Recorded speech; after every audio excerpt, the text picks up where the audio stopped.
కాల్చండి. అన్నా అన్నా వాడు నా మనవడన్నా.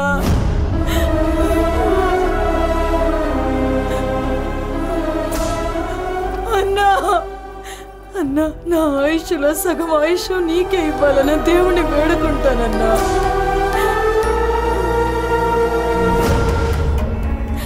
మావగారు, ఈమె నిర్మల అని నా ప్రాణ స్నేహితురాలు.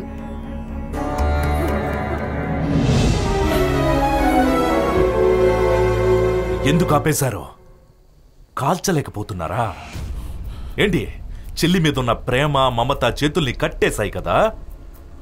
20 సంవత్సరాల తర్వాత వింటున్న మీ చెల్లి పిలుపుకే ఇంత శక్తి ఉంటే 20 సంవత్సరాలు తనతోనే ఉన్న ఆ నా కన్న తండ్రి చెల్లి పిలుపుకి ఎంత శక్తి ఉండాలి? ఆ శక్తిని ఆపగలవా? చెల్లినే ముఖ్యమని అనిపిస్తుంది. ఆ రోజు చనిపోవటానికి పోతున్న తన చెల్లి ప్రాణమే ముఖ్యం అంటూ నా తండ్రి కనిపించుంటుంది. ఆ స్థానంలో నేనున్నా మీరున్నా సరే, ఇంకెవరున్నా గాని ముందుగా తన చెల్లి బాగుండాలని మాత్రమే ఒక అన్నగా ఆలోచిస్తాడు. యుగ యుగాలు గతించిన ఒక అన్నకి చెల్లి చెల్లినే. ఆ రోజు మా తండ్రి చేసింది తప్పైతే ఈ రోజు మీ మనవడు చేసింది కూడా తప్పే. మీ మనవరాలు పారిపోవడానికి సహాయం చేసింది ఎవరో తెలుసా? ఇక్కడున్న మీ మనవడే. ఇచ్చేయండి తీర్పిక, ఇచ్చేయి. కాల్చబయ్యా. ఎందుకు కాల్చలేకపోతున్నారు? నీ పాలనే చల్లారదా? 20 సంవత్సరాలుగా నీ మనసులో ఉన్న ద్వేషం ఇంకా చల్లారలేదా? వాడు నా మనవడ్రా, నా మనవడ్రా. నీకు చంపాలనిపిస్తే నేనున్నాను. నన్ను చంపేయి, చంపి పారేయ్, నన్ను చంపి పారేయరా.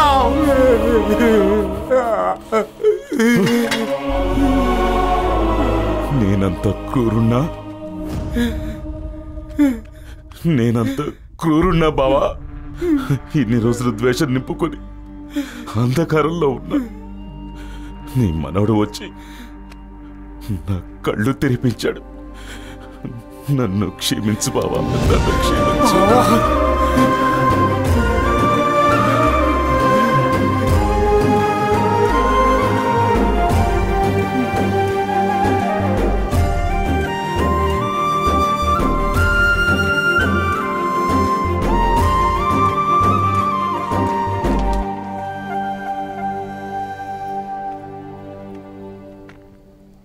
మీరు చెప్పిన పని అంతా చేశాను.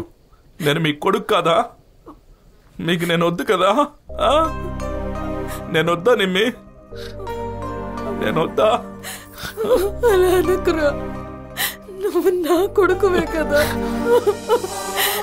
కృష్ణుడికి దేవకినే తల్లైనా యశోదే కదరా అతని అమ్మ.